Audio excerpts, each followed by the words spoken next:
Hello student, अस्सलाम वालेकुम। कैसे हैं सब? अच्छा बेटा, जो चैप्टर नंबर 3 है फर्स्ट ईयर फिजिक्स का, इसके चंद एमसीक्यूज हैं जो आज हम इस पर्टिकुलर वीडियो में एक शेयर करेंगे। ये लेक्चर आपके लिए एक स्पेशल होगा। ये लेक्चर आप सब लोगों के लिए जो इंटरमीडिएट या प्री एंट्री टेस्ट की तैयारी कर रहे हैं उन सब के लिए एक छोटा सा तोहफा जो इस चैनल से आपको दिया कि जा रहा है ना। अच्छा, ये है कि सारे के सारे एमसीक्यूज इस चैप्टर नंबर 3 से रिलेटेड, काइनेमेटिक और डायनेमिक, जो कि अहम चैप्टर है क्योंकि हर एंट्री टेस्ट में तकरीबन 3 से 4 सवाल इस एक चैप्टर से आते हैं। तो मेन चैप्टर है ये चैप्टर, हम एमसीक्यूज की बुनियाद पे हम कवर कर लेते हैं। होपफुली आपने जहाँ पे भी आप लोग कोचिंग कर रहे हैं वहाँ से आपने इसके बुनियादी कॉन्सेप्ट या पूरा का पूरा चैप्टर थ्योरेटिकली पढ़ लिया होगा, तो ये एमसीक्यूज आपकी काफ़ी यहाँ पे मदद करेंगे, ठीक है ना। अच्छा, तो एमसीक्यूज नंबर 1 पे हम आते हैं। पहले आप इस एमसीक्यूज को थोड़ा देख लें। A body move 6 metre north, ठीक है, 8 metre to the east and finally 10 metre vertically upward. What is the resultant displacement covered by the body? अच्छा, जरा सुने इसको। मैं डायग्राम की बुनियाद पे अगर मैं बता दूं तो थोड़ा देखें। अच्छा, we use 4 direction like north, east, west and south. ये आपका बनता है north and here we go south. North के राइट पे जो पड़ता है that is east and here we have the west one. अच्छा, you need to follow the statement. You move 6 metre to the north. अच्छा, स्केलिंग करनी पड़ेगी, जाहिर सी बात है 6 मीटर की इतनी बड़ी लाइन में नहीं बना सकता, तो मैंने स्केलिंग करनी है। मिसाल की तौर पे स्केलिंग के बुनियाद पे समझ लें कि 1 metre is equivalent to 1 centimetre, तो इस बुनियाद पे आप इसके जो है वो स्केलिंग बना लें। अच्छा, 6 मीटर टू द नॉर्थ। अच्छा, नॉर्थ मतलब upper direction. How much distance we cover? 6 metre हम कवर कर रहे हैं, exactly like that. And then 8 metre to the east. East आपका ये लगता है, so this is what you say कि 8 metre to the east. Okay, अच्छा, देन 10 मीटर वर्टिकली अपवर्ड। ये अहम है, थोड़ा समझ लें। अच्छा, आप पहले नॉर्थ में गए, उसके बाद आप ईस्ट में गए, इसका मतलब है you cover the displacement in 2 perpendicular direction. या आपने जो डायरेक्शन चेंज किया exactly at the angle of 90 degree किया। अच्छा, जो तीसरा वाला है ना वो भी आप परपेंडिकुलर कर रहे हैं, पर ये वर्टिकली अपवर्ड। मिसाल के तौर पे ये नॉर्थ है ना, नॉर्थ के परपेंडिकुलरली अपवर्ड, मतलब इस तरह से वर्टिकली अपवर्ड कुछ ऐसे बनेगा, ठीक है। कुछ इस तरह से वाला समझ लें कि एक डिस्प्लेसमेंट आपका अगर एक्स प्लेन पे है, दूसरा वाला डिस्प्लेसमेंट आपका वाई प्लेन पे है, तो तीसरा वाला जो वो जेड एक्सिस है। ये जो आखिर आप कवर करें 10 मीटर, ये final displacement of 10 metre is exactly perpendicular to the plane of both two, दोनों का परपेंडिकुलर। तो कुछ इस तरह से समझ लें ये डिस्प्लेसमेंट वो है जो कि आप जेड एक्सिस पे कवर करना चाह रहे हैं ना। अच्छा, तो जेड एक्सिस के हिसाब से मैं कुछ इस तरह से ऐसे बनाता हूं। Do remember that is along the Z axis, ठीक है। अच्छा बेटा, ये कितना डिस्प्लेसमेंट आप कवर करें? तकरीबन 10 मीटर। अब ये होगा कुछ इस तरह से, अब हम बना नहीं सकते तो हमने इस तरह से लिख दिया। ओके, आप ऐसे भी कह सकते हैं कि one of the displacement is covered along x axis, another displacement is covered along y axis, third one is covered along z axis, तीनों के तीनों। अच्छा, आपसे ये पूछा गया कि what would be the resultant displacement covered. अच्छा, जब तीन वेक्टर के कोऑर्डिनेट 3 एक्सिस पे हों तो पोजीशन वेक्टर का मैग्नीट्यूड हम कैसे मालूम कर सकते हैं? अगर आपको याद होना चाहिए, ये ऑलरेडी हमने पढ़ दिया है। तो using that magnitude of the position vector हम इसको सॉल्व करेंगे, ठीक है ना। अच्छा, तो जरा सुने बेटा, magnitude of resultant displacement would be equal to, आपने 6 मीटर कवर किए अलोंग एक्स एक्सिस या वाई एक्सिस, मिसाल की तौर पे आपने 8 मीटर एक और कवर किया अलोंग द एक्स और y plane, both are perpendicular, और तीसरा वाला डिस्प्लेसमेंट किया जो आपने कवर किया 10 metre, that is also the perpendicular to the plane containing first two one. दोनों के परपेंडिकुलर आपने कवर किया। अच्छा, रिजल्टेंट या नेट डिस्प्लेसमेंट आपसे पूछा गया है। अच्छा, this would B 36, 64 and 100. It produces 200. अच्छा, 200 can be written in this way, 2 into 100. अच्छा, 2 आपका वही रेडिकल में, भला 100 का रेडिकल क्या बनेगा? 10. ये रेडिकल 2 आप रहने दें। So in other words you can say the net displacement covered is say to be 10 radical 2 metre. तो आपका करेक्ट आंसर ऑप्शन ए होगा। मैं दोबारा से बता दूं, अगर ये 2 डायमेंशन में होता ना तो बड़ा सिंपल है कि भाई tail of the first vector to head of the last vector direct आप एक लाइन बना देते, वो आपका magnitude of the resultant vector बनता। But here in this case you cover displacement along 3 possible direction, मतलब आप एक डिस्प्लेसमेंट कवर कर रहे हैं एक्स एक्सिस में, you cover displacement to the y plane as well and you also do along the z plane। और आपसे ये बात की गई कि भाई what is the net displacement covered. अच्छा, इंस्टेड ऑफ इस एमसीक्यूज में अगर ये थोड़ा सा यहाँ पे कंफ्यूज करता कि what is the net distance covered, तो यहाँ पे हम किस तरह से जाते पता है, डिस्टेंस स्केलर है and all the scalars are added by simple algebra. फिर तो हम सीधा जाते 6 और 8 और 10 आपस में सिंपली आप प्लस कर लें, जो भी आपका जवाब बने that would be 14 like 24 like that. तो distance is scalar and scalars are simply added, but ये वेक्टर की बात कर रहा है तो definitely you need to go through vectorial analysis. So correct answer आपका बना इस तरह से ऑप्शन ए, ठीक है। अच्छा, जरा दूसरा वाला जो एमसीक्यू है उसको हम देख लेते हैं, थोड़ा इसको देखें। अच्छा, डिस्प्लेसमेंट टाइम ग्राफ, सुने जरा, here we have a particular graphical representation और ये जो ग्राफ बनता है वो डिस्प्लेसमेंट वर्सेस टाइम है। So here we have particular time और यहाँ पे हम कह सकते हैं डिस्टेंस है या डिस्प्लेसमेंट, बहरहाल magnitude of displacement is called as distance, हम आमतौर पे ऐसे लिखते हैं। अच्छा, this one is measured in terms of metre and this one is measured in terms of second. चलो आगे भी देखते हैं। अच्छा, there are 2 particles A and B, okay, इनका जो ग्राफ है वो स्ट्रेट लाइन है, ठीक है। 30 डिग्री पे एक ग्राफ है और दूसरा वाला 60 डिग्री पे ग्राफ है, जरा सुने। अच्छा, one of the graph of particle A is at 30 degree, ये लें पार्टिकल ए, ठीक है, इसका जो एंगल है वो 30। अच्छा, another for particle B is at an angle of 60 degree. अच्छा, what we have been asked the ratio of their velocity.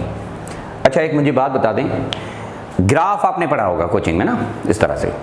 अच्छा, किसी भी ग्राफ में 2 पैरामीटर आप पढ़ते हो, एक होता है एरिया अंडर द कर्व और दूसरा होता है स्लोप या दूसरा होता है टेंजेंट।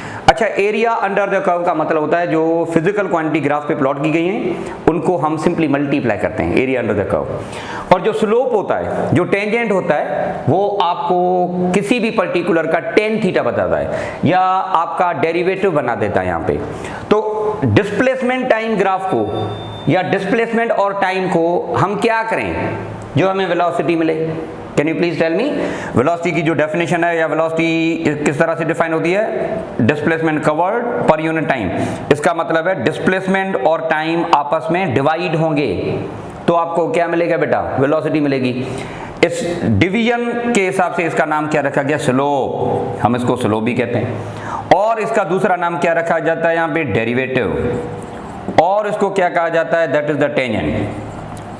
अच्छा, इन सब का एक ही मीनिंग है ना, वो क्या, rate of change. Rate of change of displacement is called as velocity, slope of displacement is called as velocity, derivative of displacement is called as velocity, tangent of displacement is also called as velocity. तो what we need, velocity. कहां से, displacement time graph से। क्या करना पड़ेगा, या तो ratio निकालें। चलो रेशियो पे आते हैं सबसे पहले। अब मैं जब रेशियो पे आऊं तो I am not define the value of time interval T and speed distance covered, इसकी वैल्यू ही नहीं है। इसका मतलब ये हुआ कि आप यहां से नहीं जा सकते, ठीक है, स्लोप से पता नहीं चलेगा। डेरिवेटिव, चलो भाई इसका डेरिवेटिव हम कैसे निकालें, मैथमेटिकली, या ये एक्सप्रेस्ड होता तो हम डेरिवेटिव निकाल दें, जो कि आगे एक एमसीक्यू है, नहीं हो सकता इस तरह से। टेंजेंट की हम बात कर लेते हैं ना जरा। अच्छा, टेंजेंट का बेटा मतलब है ten theta of graph. Tangent का मतलब क्या होता है, टेन थीटा ऑफ कर्व या टेन थीटा ऑफ ग्राफ। अब हम यहाँ पे ये इस्तेमाल करेंगे कि टेन थीटा इस ग्राफ का क्या होगा। अच्छा, किस पार्टिकल का, ए पार्टिकल का, with respect to what, particle B. तो बड़ा सिंपल है, आप इस तरह से कह सकते हैं, velocity of particle A to velocity of particle B, इनका जो रेशियो बनेगा that would be tan theta of velocity A upon tan theta of velocity B और पार्टिकल बी। इस तरह से कर लें, क्योंकि टेन थीटा का मतलब है displacement upon time, that would B velocity of A. Tan theta का मतलब ये परपेंडिकुलर अपॉन बेस, परपेंडिकुलर मतलब वही डिस्प्लेसमेंट अपॉन टाइम, तो इस तरह से बना सकते हैं। Now tell me what is theta one, पहला वाला पार्टिकल ए है, उसका एंगल आपको यहाँ पे मेंशन है, व्हाट इज दैट, 30 डिग्री। अच्छा नीचे वाला कौन सा 60 डिग्री, ये रहा आपका। अच्छा tan 30 इज इक्वल टू 1/3, ठीक है, सिंपल मैथमेटिक्स में आपने पढ़ा होगा। और tan 60 is equal to radical 3। अब आपने क्या करना है, इसको सिंप्लीफाई करना है। जरा देखें यहाँ से 1/3 को अपॉन किया है, मतलब डिवाइड किया है रेडिकल 3 के साथ। इसका मतलब ये बना, डिवीजन मल्टीप्लीकेशन में ले आते हैं तो हम उसको रेसिप्रोकल करते हैं। Now radical 3 into radical 3 produces radical 3 square, या आप इसको इस तरह से लिख सकते हैं, इट वुड बी 1/3। 1/3 का मतलब है 1:3, और velocity of particle A to velocity of particle B का जो रेशियो बनेगा दैट वुड बी 1:3। तो आपका करेक्ट आंसर यहाँ पे बनेगा ऑप्शन डी। अच्छा मैं दोबारा से बता दूं, ग्राफिकल रिप्रेजेंटेशन में पहला लफ्ज यहाँ पे इस्तेमाल किया जाएगा कि ग्राफ किसका है, पहले आपने ये देखना पड़ेगा। अच्छा thereafter you need to go through area and either slope और टेंजेंट और डेरिवेटिव, ठीक है। अगर ग्राफ का एंगल डिफाइन है then better to go through the tangent value, ठीक है। अगर कोई वैल्यूज डिफाइन है, ग्राफ में एंगल नहीं है, then you can go through slope और you can go through derivative, इस तरह से। खास तौर पे मैथमेटिकली अगर ये ग्राफ मेंशन होता तो डेरिवेटिव निकाल के हम किसी भी पैरामीटर को मालूम कर सकते हैं, ठीक है बेटा। तो ग्राफ से रिलेटेड या डिस्प्लेसमेंट टाइम ग्राफ में हम वेलोसिटी कैसे मालूम कर सकते हैं, उसका जनरल तरीकेकार आपके सामने ये रहा, ठीक बेटा। So that's it, okay move to the next. अच्छा next MCQs, a car moving on straight road, do remember direction of motion is same. इसने ये शुरू से आपको बता दिया 1/3 of distance with this one, मतलब एक जो डिस्टेंस है आप यहां से इस तरह से कवर कर रहे हैं, and rest is covered with 60 kilometre per our. इसका पता मतलब क्या, मिसाल की तौर पे टोटल जो पाथ है, जरा सुने, टोटल पाथ या टोटल जो डिस्टेंस है वो है x, ठीक बेटा। अच्छा इस x या टोटल डिस्टेंस का 1/3, मतलब यहां से लेकर यहां तक तकरीबन, पहला वाला जो डिस्टेंस है 1/3 का मतलब है x/3। ये डिस्टेंस आपने कवर किया है एक वेलोसिटी के साथ, दैट इज v1 मिसाल की तौर पे। अच्छा जो रिमेनिंग है रेस्ट, अभी रिमेनिंग कितना होगा, दैट इज 2/3 होगा ना। अगर एक आप डिस्टेंस कवर करें इस हिसाब से तो जो रिमेनिंग है that would be 2/3 in this way, and that is been covered with another. बता दें कि भाई एवरेज क्या बनेगा, एवरेज स्पीड आपसे पूछी गई है। सर वो वेलोसिटी क्यों नहीं लिख रहे यहाँ पे, क्योंकि बात वही है ना, वेलोसिटी के मैग्नीट्यूड को स्पीड कहते हैं, डायरेक्शन भी आपने एक दे दिया, इसका मतलब है we are talking about average velocity again, ठीक है। तो एवरेज वेलोसिटी क्या बनेगी, this is the requirement here. Velocity की definition distance upon time. Average अगर मालूम करनी है तो उसका मतलब क्या है कि total distance covered upon total time. अच्छा okay, so here we go through net distance covered, net distance जो भी है टोटल डिवाइडेड बाय टोटल जो टाइम लगेगा, ये हम मालूम करेंगे, बड़ा सिंपल है। अच्छा नेट डिस्टेंस, टोटल डिस्टेंस आप कितना कवर करना चाह रहे हैं, x, ये रहा आपका। अच्छा डिवाइडेड बाय टोटल टाइम, यहां पे देखिए एक टाइम नहीं है आपका, मतलब हाँ 1/3 of distance you have covered with different time, और बाकी जो 2/3 डिस्टेंस है वो आपने एक और तरह से कैलकुलेट किया है। तो you need to go through like t1 + t2, या जो डिस्टेंस कवर आपने यहाँ पे किया वो दो मुख्तलिफ इंटरवल में किया है। इसका मतलब यहाँ पे ये बना के it would B t1 + t2। मैं दोबारा से बता दूं बेटा, टोटल टाइम आपका डेफिनेटली t होगा, बट वो टाइम है जिस टाइम में आपने डिस्टेंस कवर किया। पहला वाला टाइम मुख्तलिफ है, दूसरा वाला टाइम बिल्कुल मुख्तलिफ है, ठीक है ना। अच्छा तो फार्मूला आपका लगेगा इस तरह से ये। Now this can be simplified further, इसको और सिंप्लीफाई किया जा सकता है, कैसे जरा देखें। ये x वो है आपका एग्जैक्टली सेम। अच्छा t1, can you tell me time को स्पीड और डिस्टेंस से कैसे रिलेट किया जा सकता है, जरा सुने यहाँ, इधर देखिए बेटा। अच्छा speed is equal to distance upon time, ऐसे अगर लिखा जाए t ले आए सामने तो t would be equal to distance upon v, ऐसे लिखा जा सकता है। तो can you write this expression further कि t1 हम इस तरह से लिख सकते हैं, t1 is x upon speed v1। अच्छा t1 डिस्टेंस वो है जो 1/3 कवर हुआ है, तो यहां पे मैं लिखूंगा 1/3 ऑफ x, ऐसे लिखूंगा। अच्छा, प्लस t2 वो टाइम है जो आपने 2/3 डिस्टेंस कवर किया विथ v2। तो in terms of distance and speed this t2 can be expressed as 2x/3 और आपका v2 वेलोसिटी को मैं दोबारा से बता दूं बेटा, यहां पे मैंने थोड़ा सा मॉडिफिकेशन कुछ इस तरह से की कि this t1 can be best approximated like x/v। x कितना है? 1/3 ऑफ टोटल डिस्टेंस। अच्छा, v कितना? v1। अच्छा, t2 was best approximated in this way, distance upon v आपका वही बना। अच्छा, डिस्टेंस कितना आप कवर करें? 2/3 ऑफ टोटल, और v आपका कितना है? That is v2। तो कुछ भी नहीं करना आपने, सिंपली यहाँ पे ये सिंप्लीफिकेशन या जो वैल्यू ऑफ t1 t2 वो सब्स्टिट्यूट करनी है, ठीक है। अच्छा, now you need to go through simplification further. जरा सुने बेटा, x आपका वही रहा। अच्छा, यहां से मैं x कॉमन ले लेता हूं, कॉमन निकाल लें इसको ना, तो ये बनेगा, ये 3 आएगा नीचे, ये बनेगा 1/3 v1 प्लस यहाँ पे x कॉमन, तो ये बनेगा 2, 3 आएगा नीचे, 2/3 v2, x हो जाएगा कैंसिल, ठीक है। अब आपने वैल्यू सब्स्टिट्यूट करनी है, ओके। अच्छा बेटा, ये न्यूमरेटर में आपका वही बन रहा, ओके, 1/3 इंटू v1। अब मुझे बता दें कि v1 की वैल्यू क्या है। पहली वाली स्पीड कौन सी है जो कि आपने कवर की है? With what speed you cover 1/3 of total distance, that is 20, so it would B 2020। ये रहा आपका 20 प्लस 2/3 इंटू v2। अच्छा, दूसरा वाला वैल्यू आपने कौन सा या किस तरह से कवर किया? That is 60। आपने इसको सॉल्व करना पड़ेगा। अच्छा, फिर बड़ा सिंपल है बेटा, इसको मैं करूंगा मैथमेटिकली सॉल्व। ये बनेगा 1/3 60, ये बनेगा खाली 60, 3 इंटू 20 60 बना, और ये बनेगा आपका क्या बेटा? 2 या 2 का टेबल लगा ले, यहाँ पे लगेगा 39, 30 इंटू 3 इट प्रोड्यूसेस 90। फिर आपने क्या करना पड़ेगा? एलसीएम करनी पड़ेगी। फिर इसको और सिंप्लीफाई करें, आप सिंपल मैथमेटिक यूज कर लें, आपको ये अंदाजा हो जाएगा, यू विल गेट 36 km/h। आप कर लें, ये थोड़ा आपका टाइम भी बच जाएगा, ऐसा नहीं ना। सिंप्लीफिकेशन मैंने आपको करके दी है, आप इसको सिंप्लीफाई करें, एलसीएम करेंगे, फिर इसको और सिंप्लीफाई करेंगे एक्सप्रेशन को, आपको जवाब मिल जाएगा। तो देखिए, मैं दोबारा से बता दूं, एवरेज स्पीड की कुछ कैलकुलेशन हुआ करती हैं। Do you remember, whenever body cover different distance with different time, तो एवरेज हम इस तरह से मालूम करते हैं।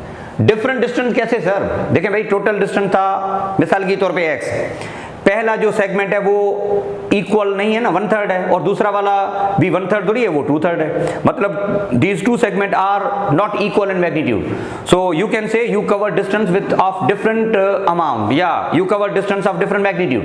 When this is so, average can be done in this way. आप एवरेज इस तरह से मालूम कर सकते हैं, ठीक है। अच्छा, इसी सवाल में एक और चीज हो सकती थी, क्या? अगर यहां पे ये लिखा होता कि a car cover half of distance with this speed, another half of distance with this speed, then what is the average? तो अगर इक्वल की बात कर लेता ना, फिर एवरेज की बात एक और होती। कैसे होती फिर? ये कंडीशनल स्टेटमेंट अगर होती कि if body cover equal distance with different velocity, तो फिर हम एवरेज ऐसे निकालते हैं, जरा देखें, 2v1 v2 upon v1 plus v2। ये कहां इस्तेमाल होता है, मैं यहां पे थोड़ा सा आपको बता देता हूं। If body cover equal distance with different speed, so whenever body cover equal distance with different speed, फिर आप एवरेज ऐसे मालूम कर सकते। लेकिन अगर ये कंडीशन ना होती कि body does not cover equal distance, in fact 1/3 और 2/3 दो मुख्तलिफ हैं, तो फिर आप इस तरह से नहीं आएंगे, फिर आप आम जो या सिंपल एवरेज निकालते हैं ना, आप इस तरह से जाएंगे। By the way, that's it, हो गया। इसका करेक्ट आंसर आपका यहाँ पे ऑप्शन डी बनेगा। मैंने कंडीशन बता दी, ऐसे होता तो भी कैसे करते, क्योंकि हर एमसीक्यूज की हम मुख्तलिफ पॉसिबिलिटी भी देखते हैं। हम ये नहीं देखते कि अभी यहाँ पे क्या लिखा हुआ है, अगर उसमें थोड़ा भी इधर उधर कर लेता ना, फिर हम किस तरह से जाते, ये भी हो गया। चलो ठीक है। अच्छा, next, a 50 metre long train, okay, that is moving with a uniform speed of 45 km per hour. Time taken by the train to cross 850 meter long bridge. देखें दोबारा से, अच्छा एक ट्रेन है, length of train that is 150 metre, मिसाल के तौर पे ट्रेन है, उसमें मुख्तलिफ या नंबर ऑफ बसेस होते हैं, and there could be length of each bus and also the separation between two consecutive bus. तो total length of train is accordingly that is 150 meter. अच्छा, जिस पुल पे आपने क्रॉस करना है या जो ब्रिज आपने क्रॉस करनी है, the length of that bridge और पुल जो आप यहाँ पे कह सकते हैं that would be 850 मीटर. अच्छा, अब मुझे बता दें कितना टोटल डिस्टेंस ट्रेन ने कवर करना है, क्योंकि ट्रेन आपका 150 मीटर लंबी है, इसका मतलब है the train is also at the position at the front, the train is also present at the position at the end, मतलब ये डिस्टेंस भी कवर करना है आपने ना, या दूसरी माने में आप कह सकते हैं ट्रेन की अपनी लेंथ प्लस में the length of the bridge, तो टोटल डिस्टेंस इस मोशन में कितना कवर हो रहा है, हम बात क्या करेंगे total distance covered in this motion. तो सुने जरा, द नेट डिस्टेंस कवर्ड, जो टोटल डिस्टेंस कवर्ड होगा वो कितना होगा, that is what you say के total distance would be equal to length of bridge plus we can say length of the train. चलो मैं दोबारा से बता देता हूं डायग्राम बना के, जरा देखें इधर बेटा, मिसाल की तौर पे ट्रैक है और ये रही पुल, थोड़ा इसको समझें डायग्राम को बेटा. 850 meter is the length of the bridge. Okay, here there is a train coming. ठीक है, अच्छा ये 150 मीटर है the length of the train. दोबारा से सुने इसको. अच्छा, ये क्रॉस करने में टाइम कितना लगाएगी, तो मैंने ये बताया आपको पहले कि क्रॉसिंग के लिए जो डिस्टेंस है वो कितना होगा, तो जरा सुने. अच्छा, यहां से ट्रेन शुरू हुई, पर ये टोटल पुल खत्म कब होगी या 850 मीटर कवर कब होंगे, when end of the train crosses, या end of the train crosses जो भी यहां पे होगा ना, यहां पे हम सिंपली कह सकते हैं that now the net distance covered by the train could be length of the train plus length of the bridge as well.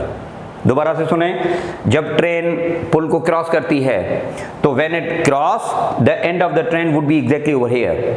Now can you tell me कि what is the total distance covered by each and every particle of the motion, या during this motion what is the net distance covered.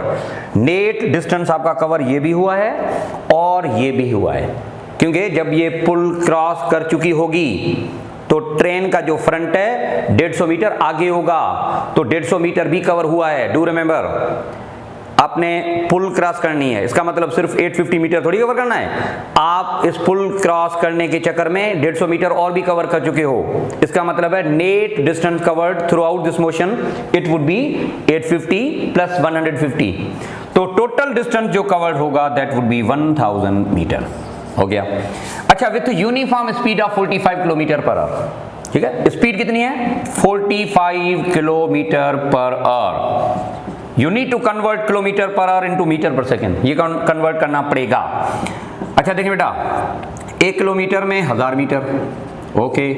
अच्छा, घंटे में 3600 second, बड़ा simple है, ये 20 cancel हो गए ना इस तरह से. अच्छा, 2 का टेबल लगा लें, 5 2 10 18, इसका मतलब ये बना कि 5/18 मल्टीप्लाई बाय 45, ये बना. इसको और भी सिंप्लीफाई किया जा सकता है, 3 का या 3 का टेबल लगा लें या 9 का टेबल लगा लें. 2 9s are 18, 5 9s are 45, तो 5 5s are 25, 25/2, या हम इसको लिख सकते हैं 12.5 मीटर पर सेकेंड. मैं दोबारा से बता दूं, speed in kilometre can be converted into metre per second, क्योंकि आपने इस प्रॉब्लम को एसआई सिस्टम की बुनियाद पे सॉल्व करना है, तो you need to convert each and every value in terms of meter per second. Now what is time required for this motion, तो बड़ा सिंपल है. स्पीड की डेफिनेशन के मुताबिक चलें, speed is distance covered per unit time, ऐसे होता है ना.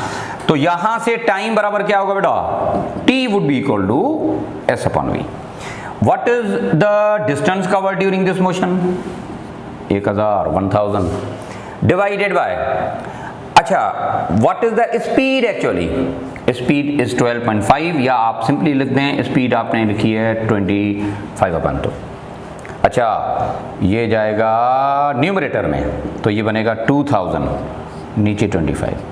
अच्छा ये आप सॉल्व कर लें आपको पता चल जाएगा। So that would B 80 second. It will take 80 seconds to cross this bridge. तो do remember, length of the train is also included. इस मोशन को कहा जाता है relativistic motion, ठीक है ना। जो relativistic distance covered होता है that would be exactly equal to the distance या length of the frame.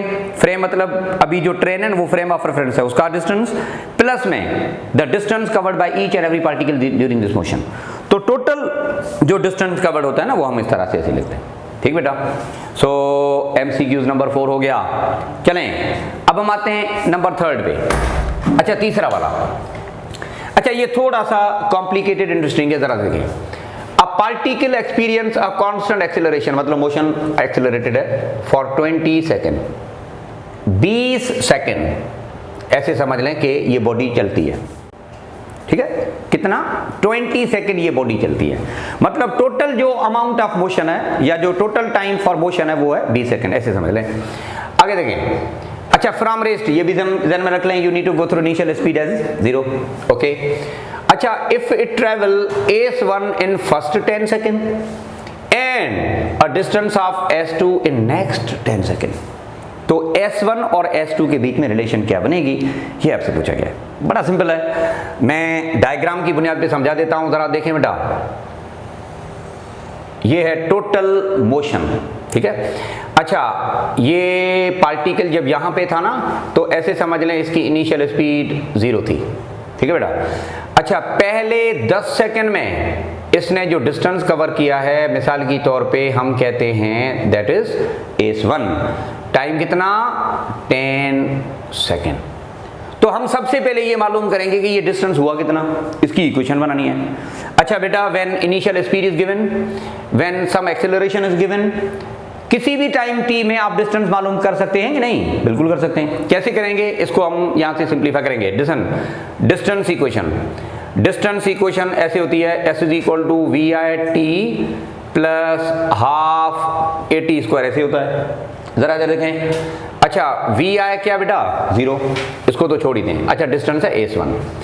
अच्छा 1/2 A इंटू T², भला टाइम कितना 10² तो मैं इसको थोड़ा सिंप्लीफाई करूंगा, इधर देखें।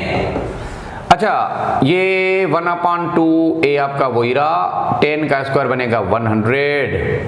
ये टेबल लगा के सॉल्व करें तो जो आपको S1 मिलेगा that would B 50 into A। थोड़ा नोट कीजिएगा, ये वो डिस्टेंस है जो आपने पहले 10 सेकेंड में कवर किया। अच्छा जरा देखें आगे वाले जो 10 सेकेंड है ना, नेक्स्ट 10 सेकेंड, उसमें आप डिस्टेंस कौन सा कवर करें? S2 कवर करें। अच्छा मतलब for next 10 second the distance covered is S2। पर एक बात सुने जरा, अगले जो 10 सेकेंड होंगे ना, मतलब सेगमेंट जो होगा या जो डिस्टेंस कवर्ड होगा वो कहां से कहां, मिसाल की तौर पे मैं कहता हूं भाई यहां से लेकर यहां तक है, बात आई समझ में? क्योंकि पहले 10 सेकंड का ये था।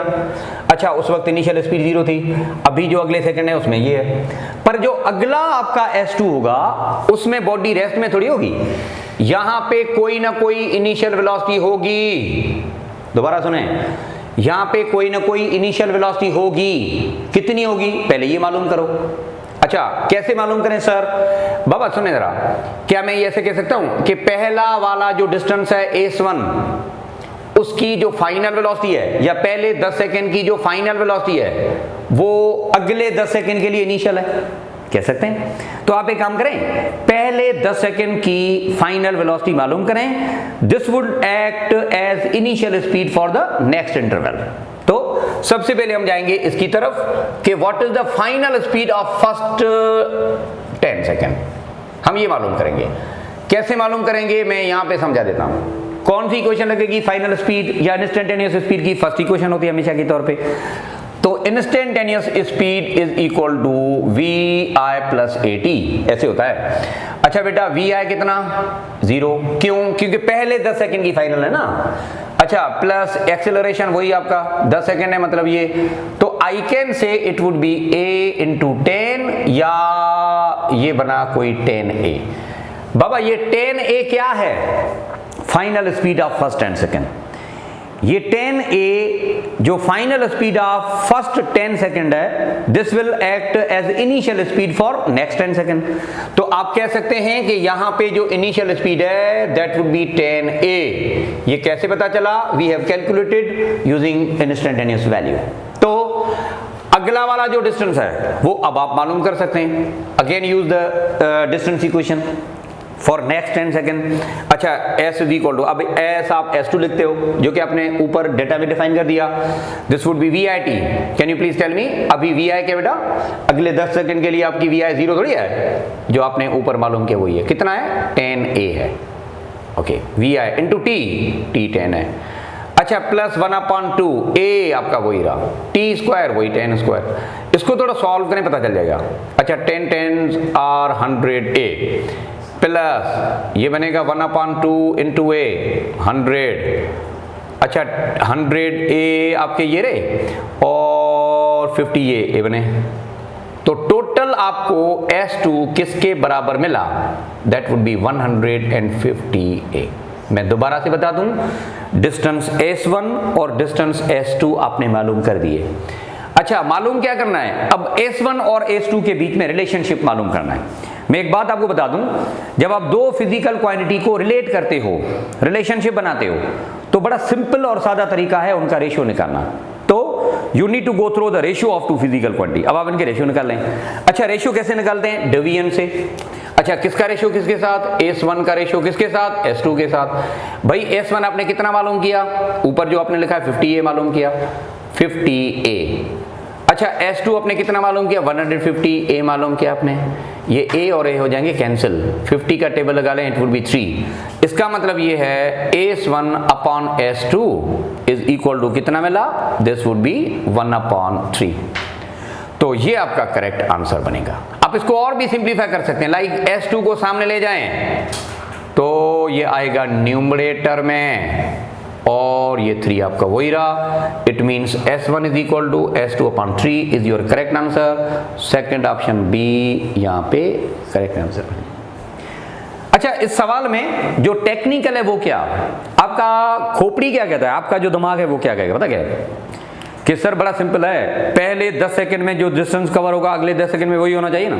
नहीं, बॉडी यूनिफॉर्म मोशन में थोड़ी है। हाँ अगर ये गाड़ी या ये पार्टिकल या कोई बस यूनिफॉर्मली जा रही होती तो distance covered by the particle और by the bus in first 10 second would be exactly equal to the next 10 second, then exactly equal to अगले जो 10 सेकंड है वो सब में सेम होगा, provided the body is in uniform motion. अभी uniform motion नहीं है, एक्सेलरेटेड मोशन है। एक्सेलरेटेड मोशन में distance in each second won't be same. तो आपने क्या किया? पहले 10 सेकंड की अलग डिस्टेंस मालूम करे, अगले 10 सेकंड की अलग मालूम करे, ठीक है, और इन दोनों की रिलेशनशिप बना ली। That's it. अगर यहाँ पे एक लफ्ज लिख देता ना यूनिफॉर्म, सिर्फ एक लफ्ज होता कि एक्सेलरेटेड मोशन नहीं है यूनिफॉर्म है, फिर इसका सीधा साधा जवाब ऑप्शन ए होता, क्योंकि यूनिफॉर्म मोशन में for every interval a particle cover equal amount of distance. अब जो कि एक्सेलरेटेड है तो जाहिर सी बात है उसके मुताबिक जाना पड़ेगा। Understand? Okay. Next one, the position x, ये लो, position actually define the distance of a particle with respect to time is given by this equation. और बता दें कि भाई एक्सेलरेशन पार्टिकल का 0 जब होगा तो टाइम कितना लगेगा, ठीक है। अच्छा जो पोजीशन इक्वेशन है, डिस्प्लेसमेंट इक्वेशन है, वो क्या है? AT square minus BTQ। करना क्या है? एक्सेलरेशन मालूम करनी है। बाबा मैंने थोड़ी देर पहले ग्राफ में एक बात बताई थी, अगर आपको याद हो, कि डेरिवेटिव एक लफ्ज होता है, क्या शो करता है? रेट ऑफ चेंज शो करता है। अभी आपको यहाँ पे इसने मैथमेटिकली कौन सी एक्सप्रेशन दी है? डिस्प्लेसमेंट की। भला डिस्टेंस या डिस्प्लेसमेंट को हम क्या करें कि हमें वेलोसिटी मिले? भाई इसका आप रेट ऑफ चेंज करें, या इसका डेरिवेटिव करें, या इसका टेंजेंट करें। अच्छा मैथमेटिकली जब कोई वैल्यू या एक्सप्रेशन डिफाइन की जाए तो you can calculate speed from displacement by using derivative. आप एक्सेलरेशन मालूम कर सकते हैं यूजिंग डेरिवेटिव। तो पता क्या करेंगे हम, सबसे पहले यहाँ पे क्या करेंगे, सबसे पहले हम यहाँ से स्पीड मालूम करेंगे, वेलोसिटी मालूम करेंगे। कैसे मालूम करेंगे सर, इनका डेरिवेटिव लेते हैं। तो हम आते हैं इसमें कि भाई इसका डेरिवेटिव निकालो, मतलब क्या, इसका रेट ऑफ चेंज करो। किस चीज का, डिस्प्लेसमेंट का रेट ऑफ चेंज किसको कहते हैं, डी अपॉन डी टी को कहते हैं। डेल्टा अपॉन डेल्टा टी या डी अपॉन डी टी एक ही बात है, ठीक है। अच्छा, into X is equal to D upon D T, इसका भी करना पड़ेगा, minus D upon D T, इसको भी आप करेंगे, ठीक है। अच्छा, delta X upon delta T, D X मतलब delta, delta X upon delta T का मतलब है स्पीड आपको मिल गई। अच्छा, जो कांस्टेंट है, ए क्या है, कॉमन है या कांस्टेंट है, नंबर है, इसको छोड़ दो। अब टी स्क्वायर का डेरिवेटिव क्या होगा, मैं थोड़ा सा बता दूं, हालांकि आपने ये कोचिंग वगैरह में या जो आप एंट्री टेस्ट कर रहे हो उसमें आपने ये पढ़ा होगा, आप इसको दोबारा से भी कर सकते हैं। थोड़ा सा मैं समझा दूं, थोड़ा ये ट्रेलर है। अच्छा, मिसाल की तौर पे अगर कोई भी पावर है n, थोड़ा समझ लो बेटा, डेरिवेटिव इसका कैसे होगा, मतलब इसका रेट ऑफ चेंज मैथमेटिकली कैसे होगा, इसका तरीकेकार क्या है। तरीका ये बेटा कि पावर आगे ले आए, जैसे आप लॉगरिथम में करते हो, पावर आप आगे ले आए as a coefficient, and then power reduces by 1। Logarithm में पता क्या होता है, सीधा साधा सिंपल पावर हम लिखते हैं और कुछ नहीं होती, लेकिन यहां पे ये कि पावर एज अ कोएफिशिएंट रखो and power must reduces by 1, power decrease by 1 करो। पहले अगर 2 है ना तो 1 करो, पहले अगर 3 है ना 2 करो, 4 है तो 3 करो, एग्जैक्टली इन दिस वे।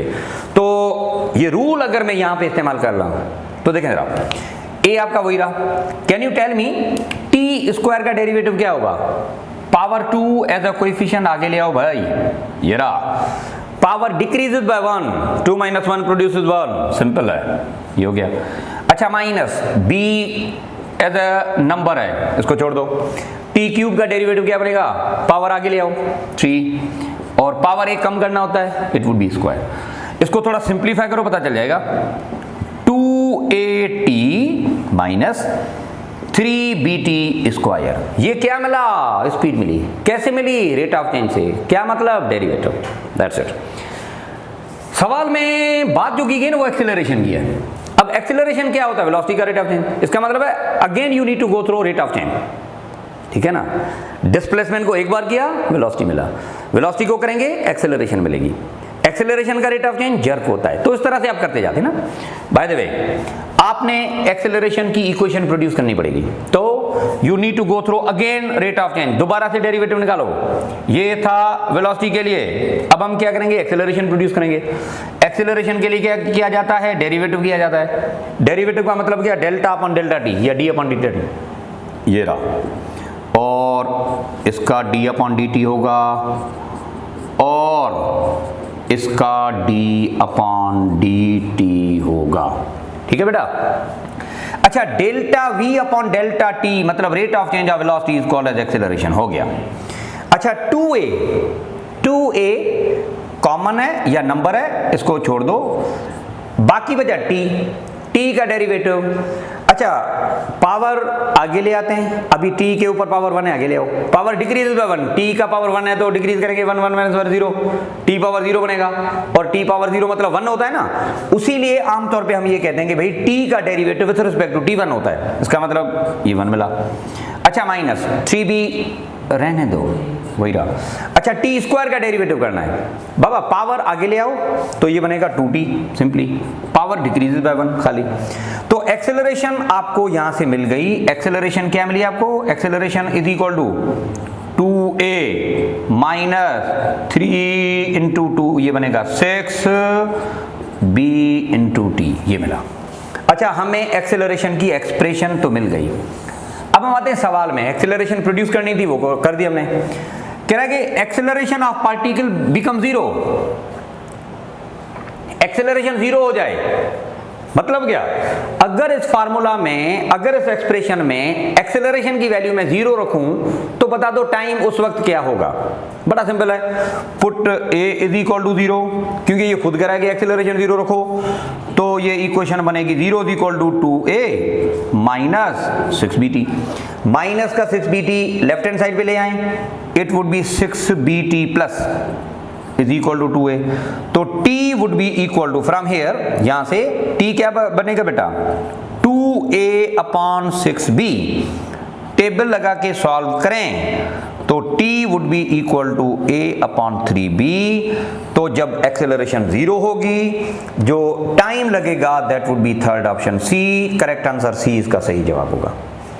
ये सवाल करने का मेरा सादा मतलब मैथमेटिक्स पढ़ाना नहीं था, सिंपल ये बताना था कि बाज़ दफ़ा ऐसा भी होता है कि रेट ऑफ चेंज का जो लफ्ज़ है ना, वो इन टर्म्स ऑफ डेरिवेटिव डिफाइन होता है, या जब कोई एक्सेलरेशन पूछी जाती है डिस्प्लेसमेंट से तो डेरिवेटिव निकालना पड़ता है। तो ये एक सिंपल कॉन्सेप्ट आपके थे, आपके सामने, ठीक है। चंद और भी बातें आप पहले ये सारे के सारे नोट कर लें, ठीक है। तो नेक्स्ट पार्ट 2 जो है उस पर भी आते हैं, ठीक है। तो पार्ट 1 आपके लिए ये था, पार्ट 2 में भी हम आते हैं।